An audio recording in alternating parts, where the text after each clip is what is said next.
మీ మోకాల నొప్పులకు ఎటువంటి సర్జరీ లేకుండా ఎపియాన్ పెయిన్ క్లినిక్ అందిస్తున్న అత్యాధునిక చికిత్స. క్లాస్ రూమ్ లోనే టీచర్ హత్య. అన్ని గాయాలున్నాయి మేడం. స్కెచ్ వేసి హత్య చేసిన విద్యార్థులు. ఎవరైనా టీచర్స్ వెనక పక్క నుంచి ప్రోద్బలం లేకుండా వాళ్ళు కొట్టింటారా? గుంపుగా కొట్టి చంపేశారు. ఈరోజు నా జీవితాన్ని చీకటి చేస్తారు సార్. పిల్లల వీళ్ళు హంతకుల. హెచ్చము పూర్తి టీచర్లు, తర్వాత ఆ పిల్లలు వాళ్ళే పూర్తి బాధ్యత. మీ పిల్లలు ఇలానే ఉన్నారా? రాయచోట్లోని ఒక గవర్నమెంట్ స్కూల్లో ఒక దారుణమైనటువంటి ఇన్సిడెంట్ చోటు చేసుకుంది. స్కూల్లో చదివే పిల్లలు అక్కడే ఉన్నటువంటి ఉపాధ్యాయుడిని చెస్ట్ మీద పిడిగుద్దులతో కొట్టడం, ఆ తర్వాత ఆయన చనిపోవటం, ఇదంతా చూసాం. అసలు పిల్లల్లో ఇలాంటి విపరీత ధోరణులకు కారణం ఏంటి? ఎక్కడ ఏమి లోపం వల్ల పిల్లలు ఇంత వయలెంట్గా తయారవుతున్నారు? ఇవన్నీ కూడా మనతో మాట్లాడేందుకు ప్రస్తుతం మనతో పాటు ఉన్నారు స్కూల్ టీచర్, ఆయన కూడా గవర్నమెంట్ స్కూల్ టీచర్ వెంకటప్ప గారు. ఒకసారి మాట్లాడదాం. నమస్తే అండి. నమస్తే. ఎందుకు మీరు రోజు పిల్లలతోటే ఉంటారు, కంటిన్యూస్గా 100 మంది పిల్లలు మీరు చూస్తూ ఉంటారు. ఈ జరిగినటువంటి రాయచోటి ఇన్సిడెంట్ ఏదైతే ఉందో అది దారుణమైనటువంటి బాధాకరమైనటువంటి సంఘటన. పిల్లల్లో అంత దారుణంగా టీచర్ని కొట్టడం ఏంటి? అసలు ఏ పరిస్థితులు ఇలాంటి సంఘటనలకి దారి తీస్తున్నాయని మీకు అనిపిస్తోంది? ఈరోజు మనం ఈ వాతావరణం చూస్తున్న పరిస్థితుల్లో దాని వెనుక ఒక నేపథ్యం కూడా మనం అర్థం చేసుకోవాలి. టెక్నాలజీ అని చెప్పేసి పరిగెడుతున్న ఈ సమాజంలో చదువుల్లో కూడా నైతిక విలువలు అనేది లోపించాయి. ఆర్టిఫిషియల్ ఇంటెలిజెన్స్ అని పరిగెడుతున్న సందర్భంలో నైతిక విలువలకు సంబంధించిన పాఠాలు చెప్పడము, లేదా వాటికి సంబంధించిన పీరియడ్స్ పెట్టడము, తరగతి గదిలో బోధించే అవకాశం తగ్గిపోయిందని చెప్పేసి నేను భావిస్తా ఉన్నా. కారణం ఏంటంటే గురు శిష్యుని యొక్క బంధము ఈరోజు రోజుకు తగ్గిపోతుంది. దీనికి రకరకాల కారణాలు, పాఠ్యపుస్తకాల కూర్పు అనుకోండి, లేకపోతే సోషల్ మీడియా అనుకోండి, సినిమాలు అనుకోండి. ఇప్పుడు మనం సినిమాల్లో చూసేటప్పుడు ఒక ఉపాధ్యాయుని గౌరవప్రదం కాకుండా జోకర్గా చూపించే పరిస్థితి కనిపిస్తుంది, అంటే గౌరవం తగ్గడం అనేది. ఇప్పుడు ఈ సంఘటన నేపథ్యం కనుక చూస్తే పిల్లలు వచ్చే బ్యాక్గ్రౌండ్ కావచ్చు, లేకపోతే తల్లిదండ్రులు ఆ పిల్లలను సరైన పద్ధతులు బడికి పంపించే పరిస్థితులు కూడా ఈరోజు కుటుంబాల్లో లేవు. కారణం ఏంటంటే ఉమ్మడి కుటుంబాలని చిన్నాభిన్నం అయిపోయినాయి. ఈరోజు చిన్న కుటుంబాలు అయినాయి. భార్యాభర్త నిజ జీవితంలో పరిగెత్తడం, పిల్లల్ని అలా వదిలేయడం, వాళ్ళు ఈ మీడియా ప్రభావానికి లోను కావడం అనేది మనం చూస్తూ ఉన్నాం. మనకు అన్నమయ్య జిల్లాలో రాయచోటిలోని కొత్తపల్లి ఉన్నత పాఠశాలలో జరిగిన సంఘటన, ఎజాజ్ అహ్మద్ గారు 42 సంవత్సరాలు, మంచి ఉపాధ్యాయుడు, సైన్స్ను మంచిగా బోధించే ఉపాధ్యాయుడు, ప్లస్ పిల్లలను బాగా ప్రేమించే ఉపాధ్యాయుడు అట వాళ్ళ భార్య మాట్లాడుతూ చెప్పారు. ఆ తరగతి గదిలో పిల్లలు అల్లరి చేస్తుందని చెప్పేసి తమ్ముడిని మందలిస్తే అన్న, తమ్ముడు ఇంకా మిగతా పిల్లలు కలిసి కొట్టడం అనేది, సరే కొట్టడం వల్ల చనిపోయిందా అని పక్కకు పెడితే, అసలు పిల్లలు లేచి ఉపాధ్యాయుని పైన దాడి చేయడం అనేది, ఆ బాధను ఆయన జీర్ణించుకోలేని పరిస్థితుల్లో హార్ట్ అటాక్ రావడము, లేకపోతే దెబ్బలు పడడం, మొత్తంగా ఆ ఉపాధ్యాయుడు అసువులు బాసిన పరిస్థితి అయితే ఉన్నది. ఇది ఈ సమాజానికి చాలా ప్రమాదకరమైన సంఘటన. ఇంకొక 2 ఉదాహరణలు ఈ మధ్యన మనం చూసాం. హర్యానా రాష్ట్రంలో ఒక టీచరు పిల్లలను ప్రాక్టికల్ చేస్తూ బాంబును లేదా కెమికల్స్ తోటి ఆ మిక్స్ను తయారు చేసే సందర్భంలో ఆ కెమికల్స్ ద్వారా దీన్ని ఒక ఎక్స్ప్లోజివ్ తయారు చేయొచ్చు అని చెప్పేసి ప్రాక్టికల్లో ఉంటుంది పాఠం చెప్పారు.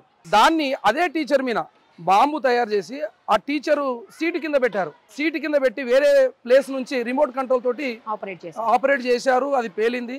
అదృష్టవశాత్తు టీచర్ అక్కడ లేదు, బయటపడ్డారు. అదే సందర్భంగా ఆంధ్రప్రదేశ్లో నంద్యాలలో కూడా ఒక సంఘటన అక్టోబర్ 26 నాడు జరిగింది. పిల్లల బర్త్డే అని చెప్పేసి ఆ పిల్లలు ఆ బళ్ళోకి మందు తీసుకొచ్చుకొని తాగి పార్టీ చేసుకుంటున్న పరిస్థితి ఉన్నది. వీటన్నిటి కూడా నేపథ్యం ఏంటంటే ఈరోజు physics, chemistry, maths, artificial intelligence పరిగెడుతున్న మన సమాజము నైతిక విలువలకు సంబంధించిన ఒక పాఠ్యాంశం ఉండాలి, నిర్దిష్టమైన ప్రణాళిక ఉండాలి. మనం చిన్నగా ఉన్నప్పుడు మన అమ్మమ్మనో నాయనమ్మనో మనల్ని పక్కల పడుకోబెట్టుకొని కథలు చెప్పేవాళ్ళు. నైతిక విలువలు, రాజుల కథలు కావచ్చు, మహాభారతము, రామాయణము, ఖురాన్, బైబిల్, అందులో ఉన్న ముఖ్యమైన అంశాలు నైతిక విలువలు చెప్పే పరిస్థితి ఈరోజు లేదు. కాబట్టి కుటుంబంలో జాగ్రత్త తీసుకోవాలి, తల్లిదండ్రులు జాగ్రత్త తీసుకోవాలి. అదేవిధంగా నేను చెప్పదలిచేది ఇంకొక మాట ఏంటంటే, ఉపాధ్యాయుడు ఎవరైనా, ఏ ఉపాధ్యాయుడైనా పిల్లలను కావాలని మందలించడం కానీ దండించడం కానీ ఉండదు. ఎందుకంటే ఉపాధ్యాయుడు వృత్తి తీసుకున్నామంటేనే పిల్లల్ని ప్రేమించడం. ఆ తరగతిలో గదిలో పోయిన తర్వాత ఎవరైనా పొరపాటు చేస్తే ఏదైనా క్రమశిక్షణలో పెట్టాలన్న ఉద్దేశంతో అందుకనే మనం ఒక మాట చెప్పొచ్చు, ఉపాధ్యాయుడు కొట్టాలని చేతిలో బెత్తం పట్టుకోడు, ఆ బెత్తము బోర్డు పైన ఉన్న అక్షరాలు చూయించవచ్చు, అవసరం అనుకుంటే మందలించే పరిస్థితి కూడా ఉండొచ్చు.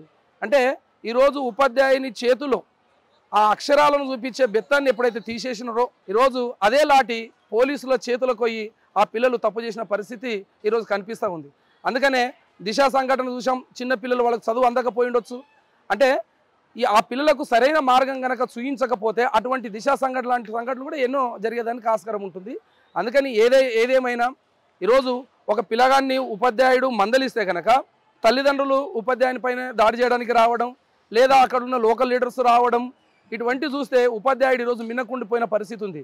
విద్యా హక్కు చట్టం ప్రకారం కావచ్చు, లేకపోతే NEP 2020 కావచ్చు, ఏదైనా ఉపాధ్యాయుని ఒక లిమిటెడ్ ఏరియాలోకి తీసుకొచ్చి పిల్లలకు ప్రేమతోటి పాఠాలు చెప్పాలని మమ్మల్ని ఆదేశించిన తర్వాత ఆ ప్రేమతోటి పిల్లల దగ్గరికి పోయే వరకల్లా ఉపాధ్యాయుడు లీనియన్స్ తీసుకొని ఉపాధ్యాయుల మీద దాడి చేసి ఈరోజు చంపడం అనేది, అంటే నా ఉద్దేశం ఏంది, పిల్లలందరూ కూడా అలా ఉన్నారని గాను ఎక్కడో ఒక దగ్గర సంఘటన జరగడం అనేది మిగతా పిల్లలంతా అబ్జర్వ్ చేస్తే టీచర్ని దాడి చేయొచ్చు, టీచర్ని తిట్టొచ్చు, టీచర్ని కొట్టొచ్చు అని ఒక సమాచారం మెసేజ్ వెళ్ళేదానికి ఆస్కారం ఉంటుంది. కాబట్టి నైతిక విలువలు పెంపొందించే పని అది తల్లిదండ్రులు చేయాలి, ఉపాధ్యాయులుగా పాఠశాలలో మేము చేయాలి, సమాజం చేయాలి. అటువంటి నైతిక విలువలు చెప్పేటందుకు మాకు అవకాశం ఇవ్వాలి, ఆ పాఠ్యాంశాలు ఉండాలని చెప్పేసి మేము టీచర్స్ యూనియన్గా మేము మీ ద్వారా సమాజానికి అధికారులకు తెలియజేస్తూ ఉన్నాం.